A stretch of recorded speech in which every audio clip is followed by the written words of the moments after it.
Good morning, everyone. So, was my fighting career something to be proud of? Yeah, of course it was. Of course it was. Something I can definitely, certainly be proud of, 100%. You know, I'm going to explain why. Seen a few comments trying to, bash the things I've achieved in the fighting world. Now, I know I don't need to answer these, but I think it'll make for good content, me talking about why I am proud of the things I accomplished in the fighting world. Now, before I went to prison, I'd had 4 bare knuckle boxing fights, 2 in barns and 2 on an arranged field like private land. Now, the 4 bare knuckle boxing fights were good, organised fights with 4 tough lads. I'm not going to say the names, but yeah, there were definitely hard fights, and there were proper Queensberry rules and definitely hard fights. You know, back in them days, bare knuckle wasn't what it was today. You know, I think I was only 18 or 19-year-old. You know, and I was a half decent boxer. I could bang, I could box. You know, not the best, not so much technically gifted, but I could take a shot and I had power. That's why I got away with winning so many fights. Now, that was before I went to prison. Now, when I went to prison not long after these fights. I had 12 boxing fights, 12 unlicensed boxing fights as well, and I won a Britain's Hardest Dorman. Now, I fought a guy called Wes Smith. Now, if anyone doesn't know from the unlicensed and white collar world, Wes Smith was called the Viking Slayer.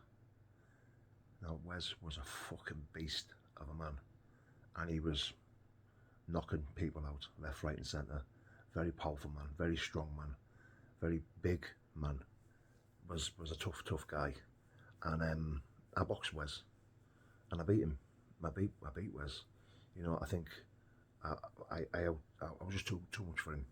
You know, 9 times out of 10 when Wes was punching people, they were tumbling over, and people were struggling to walk him down. People would struggle swapping shots with him because he was always the strongest and he was always the powerfulest. Now, when he came up against me, he meant more than his match. You know, I was faster, stronger and powerfuler, and the first minute it made for a tough fight. It was a tough fight, and then I caught him about just over halfway through the round and knocked him out, which was a massive achievement for me because I was very nervous fighting Wes, and Wes was a very hard man, a very tough man, and a very fucking decent opponent, let me tell you. I think anyone who knows anything about white collar boxing or unlicensed boxing or underground boxing, if you like to call it, Wes was a very big name, a very big name anyway, and it was a fucking massive achievement for me to beat Wes, the Viking Slayer. I'm sure some of his fights are on YouTube. Go watch him. He's an hard bastard, and he's good. That being said, moving on, I went to prison not long after that, and then when I got out of prison, I just fell into K1. It wasn't like I chose it. I think it chose me. K1 chose me, and then the things that I accomplished in K1, I'm very proud of. You know, I fought guys all around the country and had some really tough fights. What you see on YouTube is only a fraction of what I did on in the K1 world. Yeah, I had 32 fights. Travelled to Scotland, fought a kid called Alan Drain, very hard, very tough. You know, could bang. Done a couple of rounds with him, ended up catching him in the second or the third round with a body shot, stopped him. But again, Alan Drain, there's no footage of that. The man was a beast. The man was a big man, and the man could fucking punch, and he could take a shot as well. Went to Western Supermare, fought for a British title down there against some big lunatic. Again, fucking very tough fight. You know, was losing the fight, and then lost the first round, lost the second round, and then caught him in the third, stopped him. Lucas Probiek, #1 in Britain. They're calling the GOAT now in bare knuckle in Gramada. Lucas, a very worthy opponent, hard as nails, beast, winning fights still now today. beating people, knocking people out. Very, very tough man. I fought Lucas and I stopped him in the first round. Now, my fighting career is something to shout about. I am very, very proud of my fighting career. Now, training and punching bags and punching pads and stuff like that, I was never very good at. You know, all I knew was I would work hard, I could train, I could punch, and I could take a shot. Now, when it comes to the technical side of stuff, I wasn't very gifted. You know, when I hit the top five, in the top five rankings in Britain in K1, most of them fighters were better than me, without a shadow of a doubt.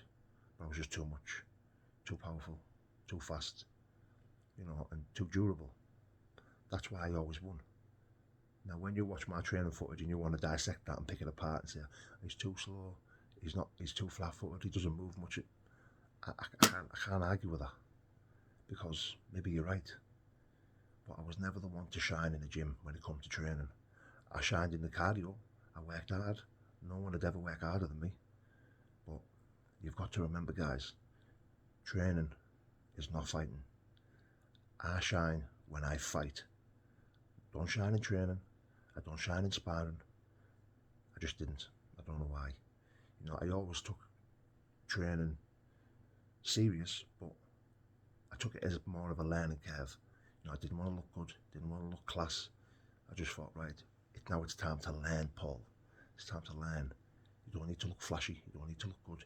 You listen, you learn, you move on. That's exactly what my training was. Now, I trained alongside some fucking excellent fighters who looked fabulous in the gym every single day. But I was just the best when it comes to fight night. So my fighting career was definitely something to be proud of, and I believe, you know, I was one of the best in Britain at what I did. Not a world-renowned name, not a world-class fighter, but a good British elite fighter. God bless.